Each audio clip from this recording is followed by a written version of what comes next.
tiap tahun kan bakal selalu ada ya fresh graduate, bakalan selalu menambah. Misalnya kalau ada air gitu, nambahnya mungkin dikit-dikit. Cuman kalau misalnya alirannya itu ada yang mandek karena misalnya dibatasi penerimaan kerjanya, ya tentunya bakalan overflowing, jadi bakal ada surplus tenaga kerja. Embernya lebih kecil gitu ya? Iya, istilahnya lebih kecil.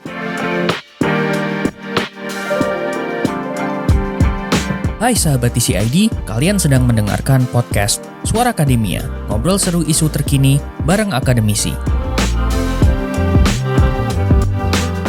Pada episode ini, kita ngobrol dengan Sylvia Andriani dan Rama Fatah dari Semeru Research Institute tentang dampak COVID-19 terhadap tenaga kerja muda, dari tantangan fresh graduate mencari kerja selama pandemi hingga perlindungan sosial bagi pengangguran muda.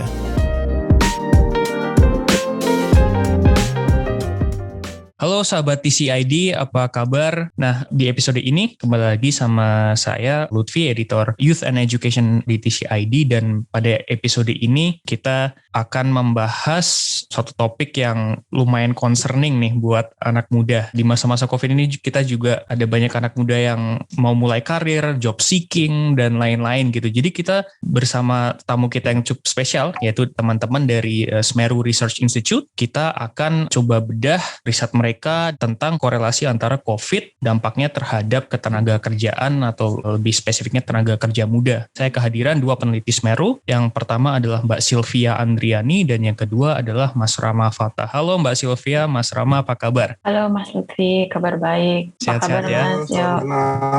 Ya, oke.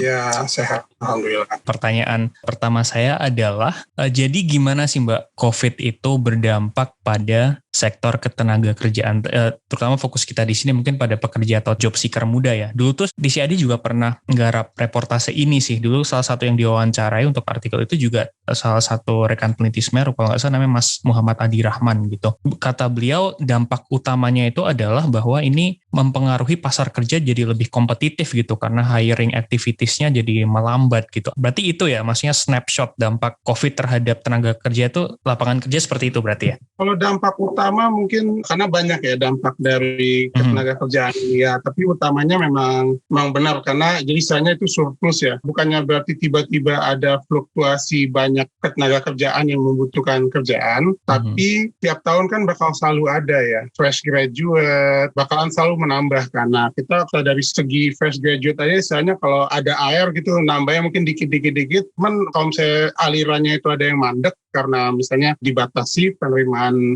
kerjanya, ya tentunya bakalan overflowing, jadi bakal ada surplus tenaga kerja. Embernya lebih kecil gitu ya? Iya, istilahnya lebih kecil. Karena kan tentunya at the moment kan ya uncertainty ya terhadap hiring ya. Kenapa itu bisa terjadi Mas, perlambatan ekonomi ini gitu? Apakah misalnya COVID nih, terus habis itu perusahaan profitnya menurun, terus untuk menghemat maka hire lebih sedikit pegawai gitu? Atau maksudnya keputusan dibalik perlambatan hiring ini kenapa Mas? Oke, ada beberapa faktor sih ya. Kalau misalnya itu perlambatan hiring ya, tentunya revenue mereka secara umum untuk operasional aja kan menurun karena pembatasan. Kan dari studi kita ini tahap awalnya itu kita mengestimasi sebenarnya. Kita nggak terjun langsung ke sisi kualitatifnya. Kita awalnya itu estimasi perubahan penyerapan tenaga kerja per sektoralnya. Jadi menggunakan elastisitas, employment elasticity gitu. Terus kita ngelihat per sektoralnya tuh gimana itu dampaknya. Nah, contohnya aja kan tadi konsep pertanyaannya Mas itu adalah kenapa sih pemberi kerja itu mengurangi. Jadi misalnya contohnya kalau di estimasi kami itu di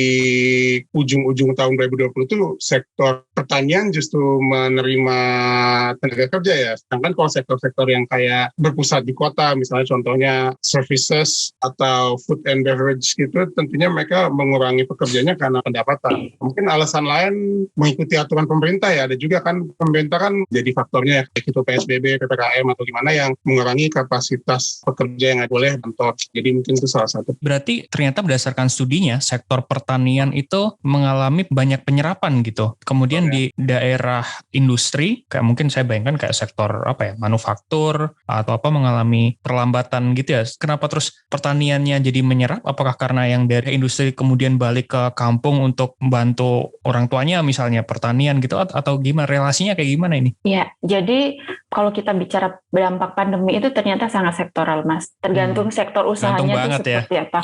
Sangat sektoral gitu. Hasil studi kami menemukan bahwa sektor usaha yang mengalami penurunan penyerapan tenaga kerja itu salah satunya kan sektor perdagangan, sektor industri pengolahan, kemudian sektor food and beverage juga ya, karena banyak pembatasan sosial juga yang akhirnya tidak memungkinkan para pelaku usaha ini untuk menjalankan usahanya. Tapi menariknya ternyata ada juga sektor-sektor yang mengalami kenaikan dalam penyerapan tenaga kerja, itu salah satunya memang sektor pertanian seperti yang disampaikan Mas Rama tadi. Kenapa? Karena ternyata sektor pertanian itu dijadikan sebagai coping strategi para pekerja yang mereka bekerja di kota. Misalnya awalnya mereka bekerja di sektor industri tertentu yang fokusnya misalnya industri pengolahan atau industri food and beverage gitu ya. Nah, karena mereka terdampak pandemi, akhirnya mereka memutuskan untuk pulang kampung. Pulang kampung akhirnya mereka menjadi petani gitu ya. Karena lapangan kerja yang paling banyak di pedesaan kan memang pertanian ya. That's why penyerapan tenaga kerjanya itu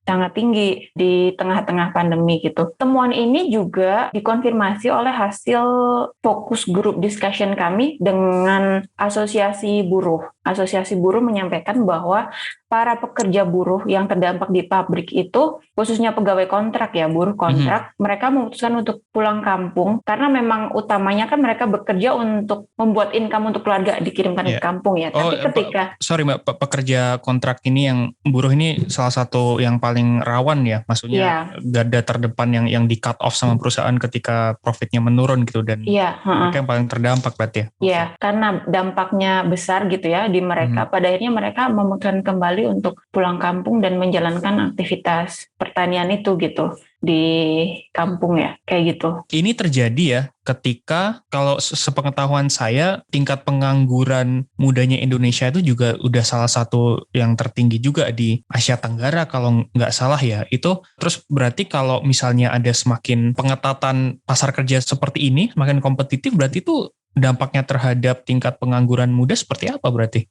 Jadi kalau emang benar ya Mas ya, tadi kalau misalnya di infografis kami itu ada menggunakan data ILO dan data Sakernas. Emang kalau dibandingin sama dunia, tingkat pengangguran muda di Indonesia itu lumayan tinggi. Sorry Mas, Sakernas itu apa ya? In short ya, survei ketenaga kerjaan lah, mau informasi tentang jobs gitu ya. Kalau makin parah, unfortunately memang ada potensinya ke sana ya, karena memang terutama ini kalau dari survei yang dilakukan ILO itu International Labour Organization ya, di awal-awal pandemi itu mereka bahkan bilangnya ya salah satu kelompok vulnerable itu emang pemuda dan specifically perempuan pemuda gitu loh. Kok bisa kenapa gitu Mas?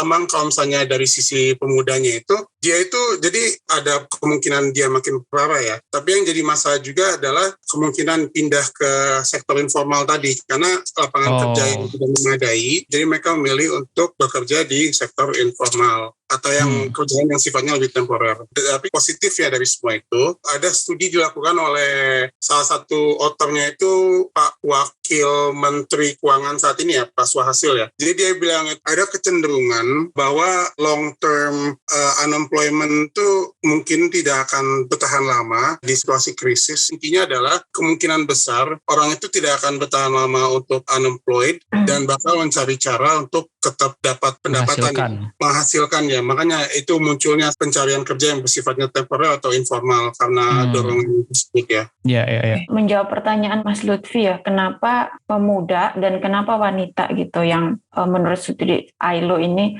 paling terdampak pandemi gitu. Mungkin kita bicara dulu pemuda ya. Saya ingin menyampaikannya sambil bikin ilustrasi kali ya. Gini, sekarang kan karena pandemi, jadi perusahaan itu kan berupaya untuk cost efisiensi ya, menekan cost gitu ya. Nah, salah satunya adalah dengan pengurangan pegawai dan tidak melakukan rekrutmen ke pegawai baru. Nah, kalau misalnya kita fresh graduate misalnya ya, sebelum pandemi mungkin banyak kesempatan job yang terbuka untuk kita gitu ya, untuk lulusan baru. Nah, tapi karena perusahaan sekarang dalam posisi yang bertahan gitu ya, tidak membuka lowongan baru, artinya kesempatan pekerja muda untuk masuk ke dalam pasar kerja itu kan terbatas. Itu yang kami maksud kenapa kemudian pemuda itu sangat rentan, rawan selama pandemi ini.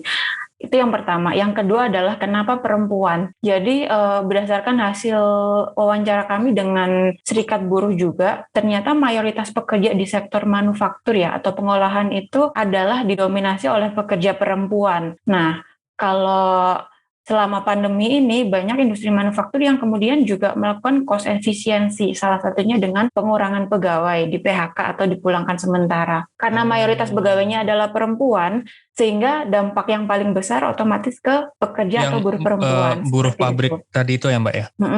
Oke. Ya, sehingga ini untuk menjawab pertanyaan kenapa pemuda dan perempuan itu ya yang terdampak sangat besar gitu selama pandemi seperti itu. Tapi mungkin ada hal lain juga yang menarik ya, meskipun pemuda itu terdampak gitu kan selama pandemi, tapi ternyata pemuda itu ini istilahnya nggak hanya diam di tempat gitu Mas. Maksudnya mereka tuh ternyata juga memutar otak, oke, nggak bisa apply job secara formal, tapi mereka ternyata memutuskan untuk melakukan pekerjaan-pekerjaan yang sifatnya independen, misalnya membuka bisnis, khususnya bisnis online. Nah, fenomena ini banyak terjadi juga selama pandemi ternyata ya. Ini dikonfirmasi oleh temuan studi Semeru juga selama data collection bahwa misalnya di Makassar ini ternyata banyak fenomena pemuda-pemuda yang kemudian membuka usaha warung kopi selama pandemi. Usaha warung kopi? Ya, coffee shop. Seperti itu. Oh, tapi fisik atau online atau gimana maksudnya? Dua-duanya. Fisik jalan dengan pembatasan, tapi kencengnya justru di online kayak gitu. Artinya income mereka itu tetap jalan gitu. Karena ada willingness untuk tetap survive selama pandemi ini sehingga mereka memutuskan untuk berusaha sendiri kayak gitu. Oh iya, soalnya mungkin dalam keadaan normal mungkin kayak business venture kayak gitu kan beresiko ya Mbak ya. Tapi kalau misalnya udah maksudnya kepepet ya what do they have to lose gitu kan gampangannya gitu. Jadi kayak risk taking untuk entrepreneurship-nya justru malah sebagai side effect dari pandemi justru meningkat gitu dan banyak bisnis itu. Dan itu terjadi di Makassar, di seluruh Indonesia juga atau studinya di Makassar gitu ya maksudnya? Kalau case tadi kami kebetulan kami wawancara dengan salah satu asosiasi UMKM ya, perwakilan dari Makassar. Beliau menyebutkan bahwa fenomena di Makassar memang seperti itu gitu. Nah, studi ILO juga ternyata bicara demikian. Kalau studi ILO itu skupnya Indonesia, jadi coping strategi yang kemudian dilakukan oleh pemuda yang istilahnya belum bisa memasuki pasar kerja yang formal, akhirnya mereka coping strateginya adalah dengan cara berbisnis online kayak gitu. Mas Rama ada yang mau nambahin dulu untuk yang ini? Mungkin aku nambahin aja pertama yang tentang perempuan di manufaktur tadi, itu mungkin bagi pendengar dan bagi Mas Lutfi dan Mas Ikram di sini, bayangannya tuh ya manufaktur bukannya mesin-mesin semua ya, tapi garment juga masuknya industri pengolahan manufaktur juga ya. Jadi untuk bayangan aja kenapa mungkin banyak, bisa dibilang banyak perempuan juga yang di sektor tersebut. Untuk yang bagian kedua,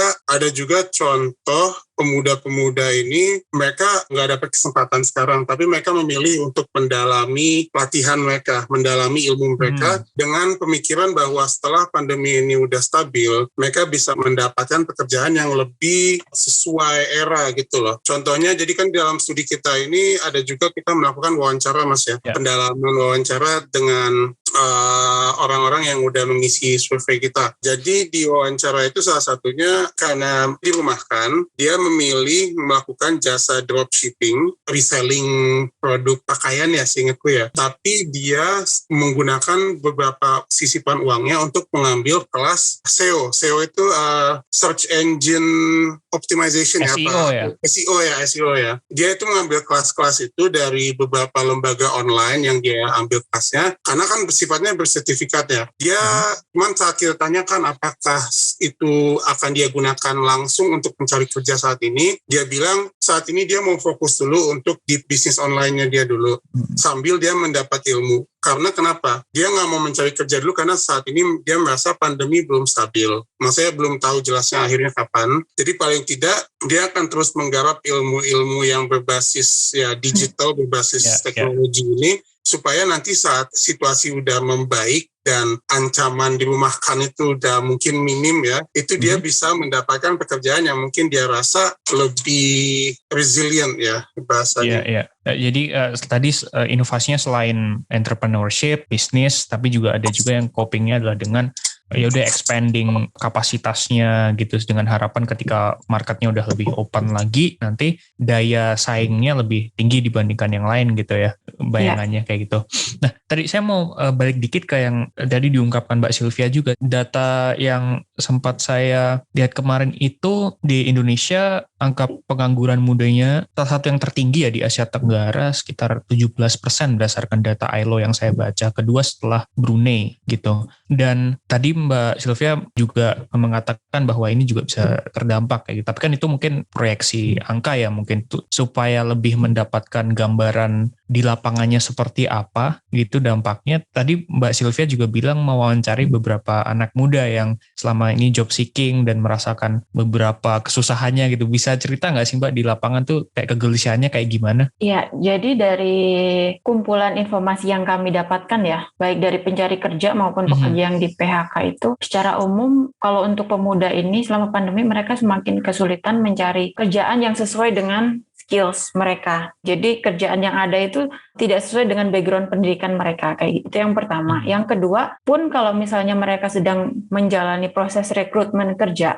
selama pandemi, itu prosesnya jadi lama gitu. Proses rekrutmen pertama, kedua, ketiga itu ternyata ada delay beberapa bulan gitu. Padahal di sisi lain kan, nah ini berhubungan dengan kebijakan perusahaan juga. Internal perusahaan yang mungkin secara internal mereka lebih wait and see. Kira-kira pekerja yang apply ini kualitasnya seperti apa, itu yang pertama. Yang kedua, apakah skill yang sudah dipunyai oleh pelamar pekerjaan ini sesuai dengan kebutuhan perusahaan saat ini, khususnya di tengah pandemi itu seperti apa, kayak gitu. Yang kedua, yang saya jelaskan tadi, proses rekrutmen itu menjadi lebih lama gitu. Implikasinya apa untuk pencari kerja ya? Karena kebutuhan untuk bekerja itu selama pandemi kita kan butuh uang gitu ya. Tapi sementara kita itu istilahnya digantungkan oleh perusahaan. Kapan ini proses rekrutmennya akan berjalan selanjutnya, kemudian kapan saya akan dipanggil wawancara. Itu tuh dan proses yang cukup lama. Kansnya juga dari 500 pendaftar yang keterima cuma 5 gitu, misalnya ada stres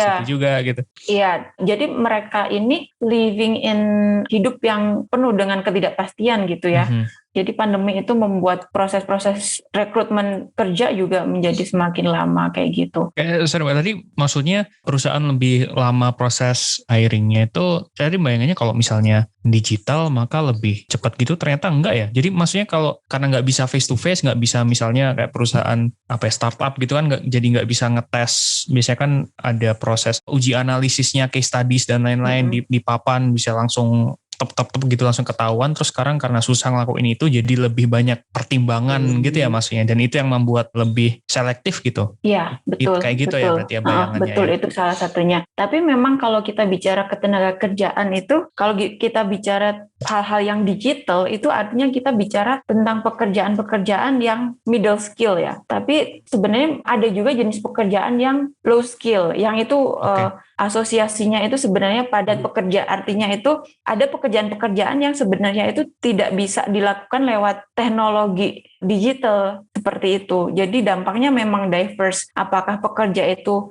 bekerja di sektor yang padat karya, artinya mereka harus kerja secara langsung, ataukah pekerja ini bekerja di sektor-sektor yang mungkin jasa, yang itu memungkinkan mereka untuk membawa pekerjaannya secara online. Karena dampaknya akan sangat beda. That's why seperti yang kami sampaikan di awal ya, kalau kita bicara dampak itu yang perlu kita tahu sebenarnya dua hal. Sektor usahanya, apakah mereka bekerja di sektor industri pengolahan, perdagangan, yang sifatnya mungkin padat pekerja artinya. Ataukah yang kedua, contoh 1-2 nggak maksudnya tadi? Misalnya padat karya, pekerja padat karya itu misalnya di pabrik garment. Itu kan banyak pekerjaannya ya. Atau kita bicara yang kedua, pekerja-pekerja yang bekerja di sektornya lebih ke jasa. Kalau jasa biasanya mainannya juga asosiasinya dengan teknologi ya. Artinya mereka memungkinkan untuk membawa pekerjaan mereka ke rumah kayak gitu. Tapi kalau kita bicara buruh kan tidak mungkin membawa pekerjaan kita ke rumah kayak gitu. Dan that's why itu dampaknya diverse. Akhirnya paling worst dampaknya itu di yang padat karya tadi itu ya berarti ya. Iya. Tapi aku juga mau nambahin juga ya. Ini contoh aja. Jadi walau teknologi bukannya salah satu alasan kenapa ada hambatan, misalnya dia udah daftar kapan terus ada hambatan di hiring prosesnya ya. Kalau salah satu responden kita kemarin itu alasannya karena waktu kan kayak Januari ya Sylvia ya. yang katanya dia bilang ada PSBB atau ada aturan apa. Jadi mereka itu perusahaan saat di tengah-tengah proses hiring, dia pokoknya udah tahap wawancara itu, salah satu responden kami, dia, jadi sepertinya perusahaannya, biasanya mereka sadar bahwa ternyata dengan situasi yang tidak berubah atau situasi ada perubahan situasi terhadap kondisi perusahaan mereka, sehingga mereka sadar bahwa mereka tidak mampu untuk open hiring ya, karena kan hiring itu kan butuh biaya ya, dan dia nggak murah ya sifatnya. Karena perubahan itu jadi mereka berhenti proses hiring ya. Sepertinya waktu itu responden kita dikasih kabar, tapi ada juga responden yang digantung ya. Jadi sehingga responden sampai hari ini pas kita wawancara itu dia masih berharap dikontak. Maksudnya tapi, udah keterima terus di cancel gitu atau udah proses terus?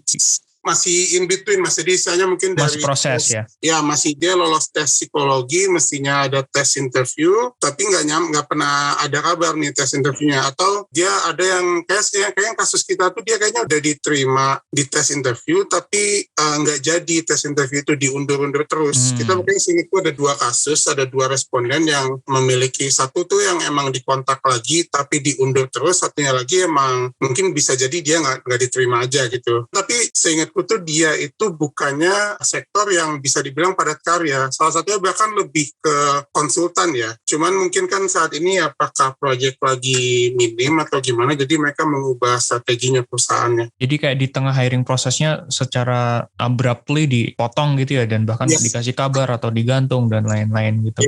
Oke. Wow. Tapi ini kan udah pandemi itu kemarin kapan sih? Maret di Indonesia kan kasus pertama Maret ya 2020 dan sekarang itu udah berarti setahun lebih gitu, kayak mungkin awal-awal pandemi kemarin resesi dan pelambatan ekonomi kayak itu, dan sekarang apakah tren lapangan kerja ini juga masih seperti ini gitu, atau masuk kuarter 3 2021 ini ada perubahan atau tetap sama aja gitu atau gimana? Dari hasil estimasi kami ya, data yang terakhir itu kan kuartal 1 2021 ya. Ada situasi unik yang mungkin belum tahu kita bisa jawab, yaitu ini tapi bisa jadi didorong dengan adanya sedikit perbaikan ekonomi pada awal tahun ini ya. Jadi justru penyerapan tenaga kerja di pertanian itu minus ya. Jadi justru dia minus.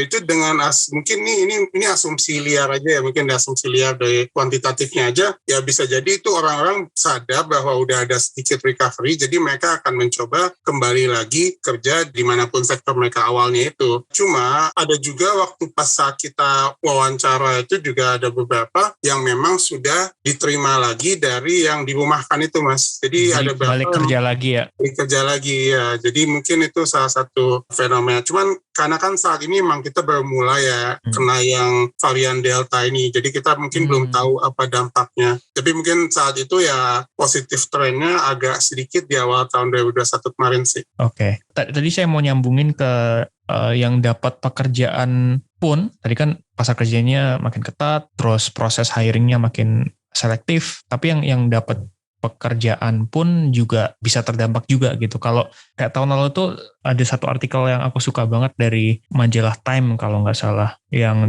nyeritain tentang class of 2020 gitu. Jadi kayak lulusan baru, fresh graduate atau job seeker yang masuk lapangan kerja di tahun 2020 gitu. Jadi kayak kelas pandemi gitu loh, angkatan lulusan pandemi gitu. Dan di salah satu paragrafnya mereka nyebutin salah satu riset kalau nggak salah dari Toronto University sama Columbia atau salah satu university di AS gitu, bahwa kalau misalnya pekerja muda itu lulus dalam kondisi ekonomi melambat, resesi, atau kalau dalam konteks ini perlambatan akibat COVID ya, pandemi gitu, itu akan menyebabkan tingkat pendapatan mereka pun juga akan menurun, atau at least nggak sebaik kondisi biasanya. Dan ini efeknya bertahan hingga sepanjang 10-15 tahun mereka sebelum akhirnya catch up dengan peers mereka gitu. Apakah does this make sense atau emang seperti itu ya, dampak seperti itu juga bahkan bagi yang keterima? Bagi pekerja muda yang kemudian dapat kerja selama pandemi memang istilahnya tetap aja terdampak gitu ya, meskipun mereka udah dapat pekerjaan gitu. Istilahnya meskipun lebih beruntung dari para pencari kerja yang lain, tapi ternyata masih ada dampak yang mereka rasakan kayak gitu.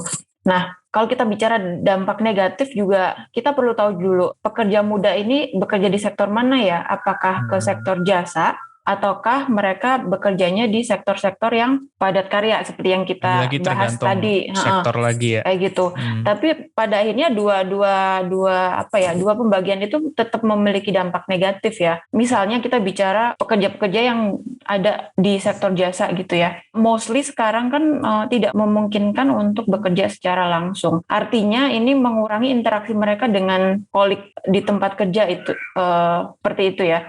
Implikasinya apa? Ternyata menurut riset ILO juga, dan ini kita temukan juga di lapangan hasil studi Semeru, pekerja yang seperti ini itu mengalami dua dampak yang paling besar. Yang pertama adalah pengurangan penghasilan, yang kedua adalah pengurangan produktivitas. Mungkin kalau pengurangan penghasilan obvious ya, karena company juga mengurangi cost efisiensi untuk membayar pegawainya kayak gitu. Oh, kalau udah di rumah ya gampang dong, maksudnya nggak perlu ini terus makanya dikurangi gajinya gitu berarti ya. Ada beberapa juga yang mengurangi jatah uang transport para pekerja ya, kalau mereka harus bekerja online. Kemudian kenapa produktivitasnya berkurang? Karena ketika kita bekerja secara online itu pembagian waktu antara bekerja dan istirahat itu ternyata campur, dan ada kasus-kasus di mana ternyata pekerja yang harus bekerja secara online ini mereka terus-terusan menerima kerjaan gitu ya dari kantornya, karena asumsinya kan bekerjanya jadi lebih fleksibel. Ternyata fleksibelnya juga implikasinya negatif juga gitu. Nah, karena overwhelm akhirnya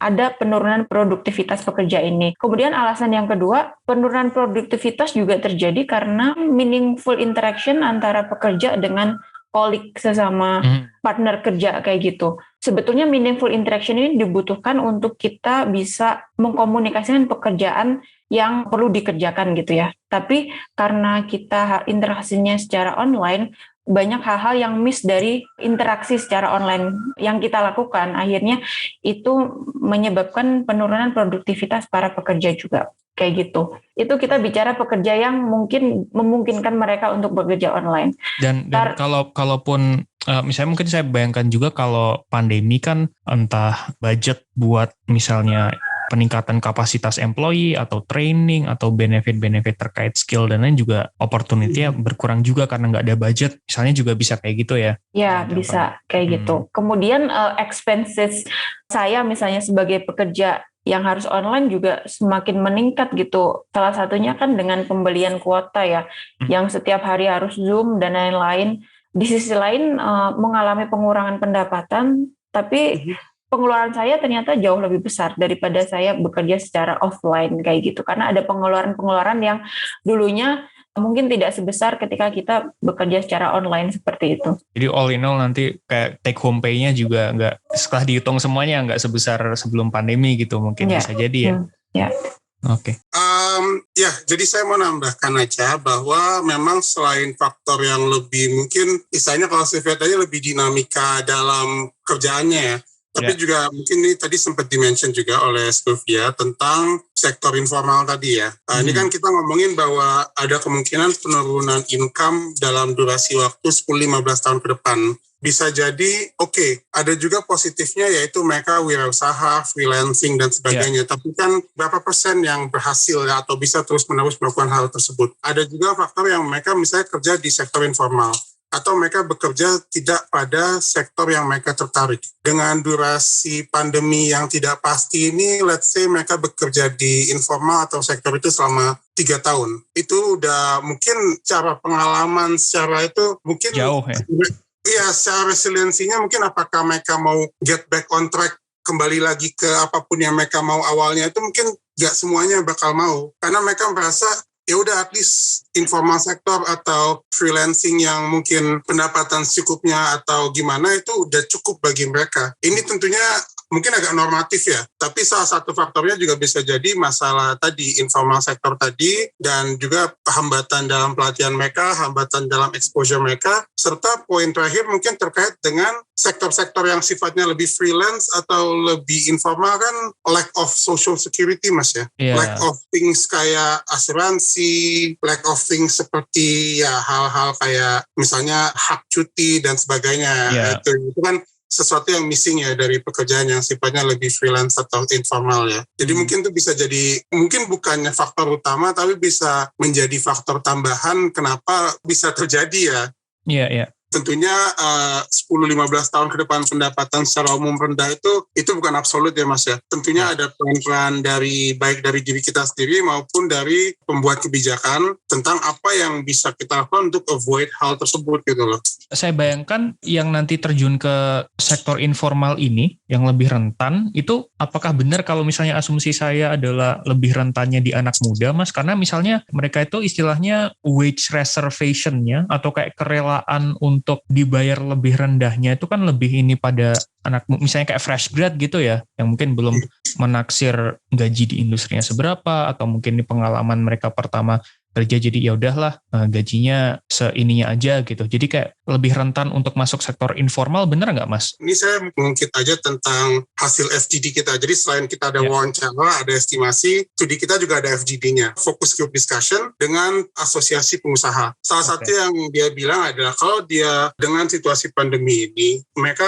titik tumpunya di efisiensi. Maksudnya efisiensi itu adalah gimana untuk tetap bisa beroperasional tapi dengan tenaga kerja yang terbatas itu ya. Jadi dengan mindset tersebut mereka jadi lebih milih pekerja yang sifatnya lebih punya pengalaman. Tapi balik lagi, pengalaman ini bukan berarti dia harus 5 tahun kerja atau gimana. Contohnya kalau misalnya pemuda itu mungkin sama dia kuliah udah mungkin suka main-main sama Photoshop atau mungkin dia paham Excel, itu mungkin bisa jadi exception. Tapi in a sense kalau dibandingin sama pengangguran atau yang pencari kerja yang udah punya pengalaman 5 tahun dengan fresh graduate, tentunya si pengusaha ini akan lebih milih yang kelompok tadi. Untuk menjawab masalah wage reservation tadi, mungkin informal sektor bisa macam-macam ya Mas, nggak cuman sifatnya mereka kerja serabutan yang kita bayangkan ya, bisa juga kan informal tuh contohnya ya pekerjaan yang sifatnya short term ya, short term kontrak.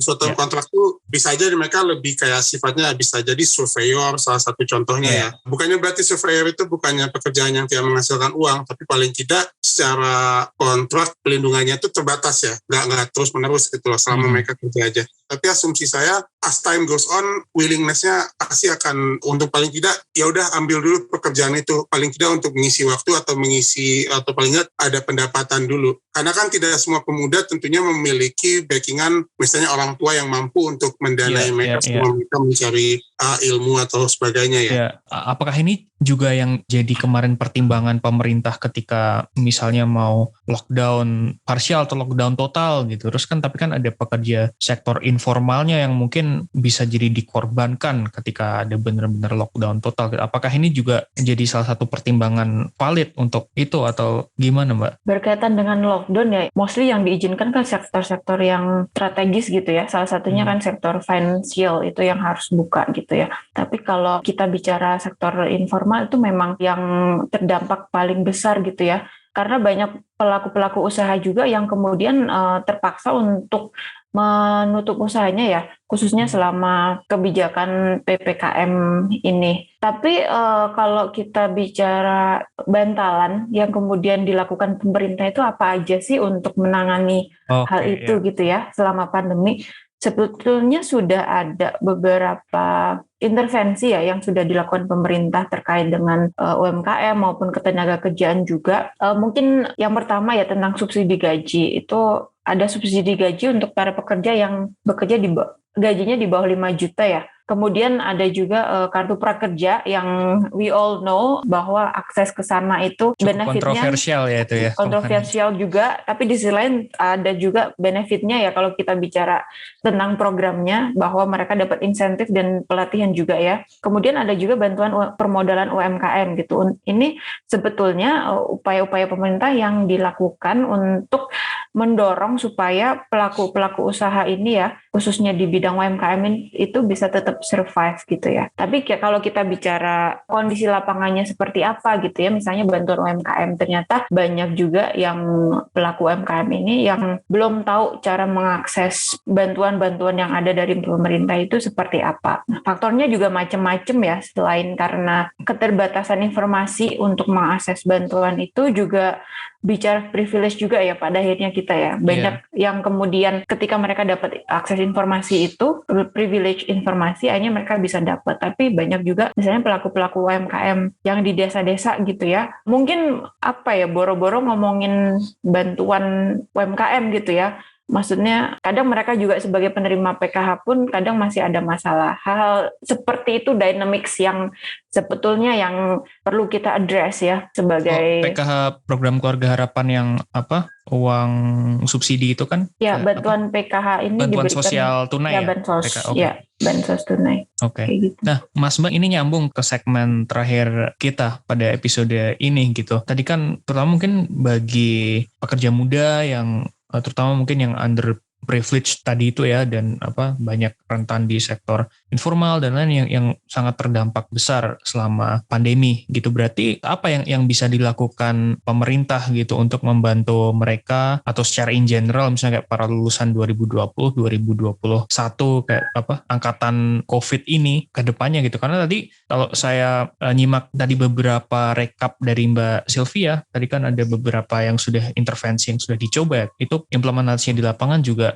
saya tangkap tadi bisa jadi belum terlalu efektif, belum tepat sasaran, kayak kartu prakerjanya walaupun ada inisiatif untuk seperti itu, tapi kadang kelasnya nggak terlalu helpful atau duitnya harganya nggak masuk akal, dan banyak materinya bahkan udah bisa gratis di YouTube misalnya, terus tadi PKH mungkin bisa jadi belum, ada beberapa masalah gitu. Terus saran dari teman-teman Smeru, entah dari kajian atau dari riset gitu, untuk membantu teman-teman pekerja muda selama pandemi harusnya seperti apa Mbak dari pemerintah? Kalau kita lihat trennya bantuan dari pemerintah ya, kalau yang kami lihat itu sebetulnya fokusnya itu ada dua. Yang pertama pemberian insentif, yang kedua itu pemberian pelatihan. Tapi saya pikir kita sudah saatnya untuk move maksudnya berpikir beyond that ya. Artinya untuk menanggulangi masalah ketenagakerjaan khususnya pemuda ini, harusnya pemerintah bisa lebih fokus ke kebijakan tentang job creation atau penciptaan lapangan kerja gitu ya. Bagaimana kemudian ke depannya pemerintah perlu memikirkan strategi-strategi yang bisa menyerap tenaga kerja, khususnya untuk tenaga kerja muda ini ya, yang sesuai dengan skill yang mereka miliki, seperti itu. Nah, fokus ke depannya saya pikir juga pemerintah perlu melihat dan mematchkan antara skill pencari kerja dengan skill yang dibutuhkan oleh pemberi kerja itu seperti apa ke depannya, khususnya selama pandemi ini ya. Nah, di situ artinya pemerintah perlu menjadi jembatan untuk mewadahi pencari kerja ini untuk bisa upskilling kemampuan ketenaga kerjaan yang memang ke depannya dibutuhkan oleh pencari kerja gitu, seperti itu. Baik dalam sektor usaha yang padat karya maupun padat modal, supaya kedepannya bonus demografi ini tidak berakhir sia-sia gitu ya, karena kan kita nanti 2030 kan ada bonus demografi ini ya. Nah, untuk itu sebetulnya harusnya ini jadi momentum pemerintah untuk bisa membaca peluang itu ya. Bagaimana kemudian bonus demografi ini bisa dimanfaatkan sebaik mungkin sehingga baik peningkatan kapasitas pemuda maupun job creation-nya itu bisa berjalan secara beriringan seperti itu. Dan katakanlah besok misalnya, ya semoga enggak ya, tapi misalnya ada, kan harus selalu siap ya, misalnya ada pandemi lagi atau event global yang memicu resesi gitu, kayak ini enggak, at least tenaga kerjanya enggak terdampak sekeras ini karena misalnya skillnya enggak cocok dengan opening yang ada misalnya. Jadi kayak yang tadi informal dan padat karya jauh lebih terdampak gitu. Dengan adanya misalnya program-program peningkatan kapasitas, harapannya kans untuk survive-nya di next recession event bisa lebih gede gitu berarti ya. Ya, betul, setuju. Dan ini ya, kalau kita bicara peningkatan skill atau skill development gitu ya, kita ya sebagai pemuda sebetulnya sudah harus punya pikiran bahwa gimana cara kita supaya kita bisa punya skill-skill tertentu untuk membantu pekerjaan kita ke depannya gitu ya. Seperti yang tadi diceritakan Mas Rama selama pandemi, terus ada momentum buat pengembangan kapasitas tadi itu ya, yang ikut kelas online atau apa gitu. Mungkin kita juga bisa mendalami juga yang terkait dengan hal itu ya. Itu ini istilahnya lebih skillnya itu bisa dibilang teknologi aja secara umumnya. Aku mengutip juga artikel CNN ya. Jadi dia menyatakan 10 pekerjaan yang dibutuhkan selama pandemi itu berdasarkan data dari Jobstreet Indonesia. Nah, rata-rata dari yang saya baca 10 pekerjaan tuh ini untuk estimasi dalam 6 bulan ke depan ya. Rata-rata tuh terkait dengan teknologi. Cuman kalau misalnya kita ngomong teknologi, kita pasti selalu mikirnya coding yang internet basis ya. Tapi teknologi itu tuh nggak sejauh itu. Kadang-kadang tuh contohnya kayak misalnya penggunaan Excel aja. Contohnya kayak aku ngutipnya dari artikel dia bilang salah satunya HRD ya, Human Resource Development. Kemampuan HRD yang dapat memanfaatkan teknologi untuk meningkatkan efektivitas pekerja sangat diperlukan oleh perusahaan. Itu kan mungkin nggak begitu perlu coding, sekedar mungkin kita rapih di Excel aja maybe should be enough gitu loh. Atau mungkin salah satu contoh lagi yang dipasang itu adalah customer service ya. Customer service itu mungkin bisa menggunakan beberapa aplikasi online serta juga mahir dalam penggunaan sosmed aja tuh juga merupakan sesuatu yang terkait dengan teknologi ya. Mungkin satu aja yang saya mau kutip lagi terkait dengan data dari Sakernas. Kita coba bandingkan 2018 sampai 2020. Dari 2018 itu memang ada penurunan proporsi pekerja muda. Proporsi pekerja mudanya itu menurun ya antara 2018 hingga 2020. Namun proporsi pengguna teknologi di Sakernas itu ada variabel yang menanyakan apakah Anda menggunakan internet dalam pekerjaan Anda. Itu pada tahun 2020 itu tidak menunjukkan penurunan dari 2019. Jadi walaupun pekerja mudanya itu menurun, jadi misalnya ya, penganggurannya meningkat ya. Ini kebalikannya dari pengangguran. Itu walaupun dia tingkat pekerjanya itu menurun, dalam istilah lain penganggurannya meningkat, tapi yang masih bekerja itu cukup banyak proporsinya yang menggunakan internet dalam pekerjaannya. Kapasitas digitalnya menjadi terakselerate ya gara-gara pandemi ini gitu berarti? Mungkin lebih bisa dibilang yang survive adalah orang yang memiliki kapasitas digital tersebut ya. Jadi inti yang saya mau bilang itu adalah teknologi itu bukan sesuatu yang kita takutkan, tapi memang udah kita pakai sehari-hari. Cukup kita mendalami dan akses hal-hal yang bisa kita akses. Hal-hal seperti Excel dan mungkin sekarang bahkan Photoshop aja adalah sesuatu yang sudah gampang kita akses sendiri gitu tanpa dorongan dari pemerintah.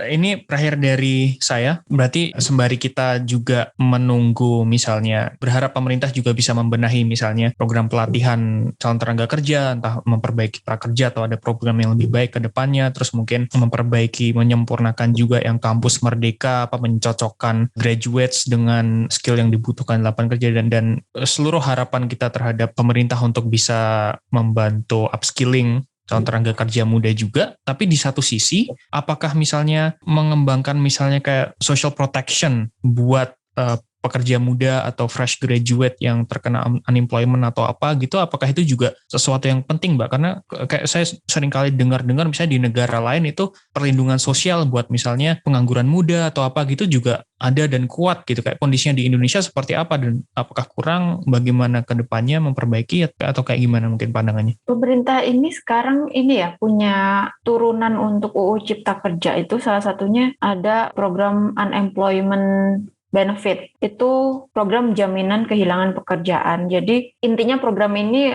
bicara bahwa untuk para pekerja yang terkena PHK itu mereka akan dibantu insentif ya, beberapa ratus ribu rupiah, tapi dengan syarat mereka itu harus intens membayar BPJS Ketenagakerjaan dalam periode waktu tertentu seperti itu. Saya pikir ini kebijakan pemerintah yang bagus ya, karena artinya teman-teman yang kemudian mengalami PHK ini bisa terbantu gitu ya sebagai bantalan coping sambil mereka mencari pekerjaan yang baru. Nah, tapi kita perlu lihat lagi karena ada syarat bahwa mereka harus terdaftar gitu ya sebagai peserta BPJS Ketenagakerjaan. Kemungkinan saya sih ngebacanya ini mostly akan dimanfaatkan oleh pekerja di sektor formal yang mereka ikut menjadi pegawai perusahaan gitu ya. Tapi artinya kalau kita bicara pekerja informal ya, non formal juga, akses ke BPJS Ketenagakerjaan ini kan belum sepenuhnya dimiliki gitu ya oleh pekerja, belum menyeluruh kan. Oleh pekerja-pekerja ini. Artinya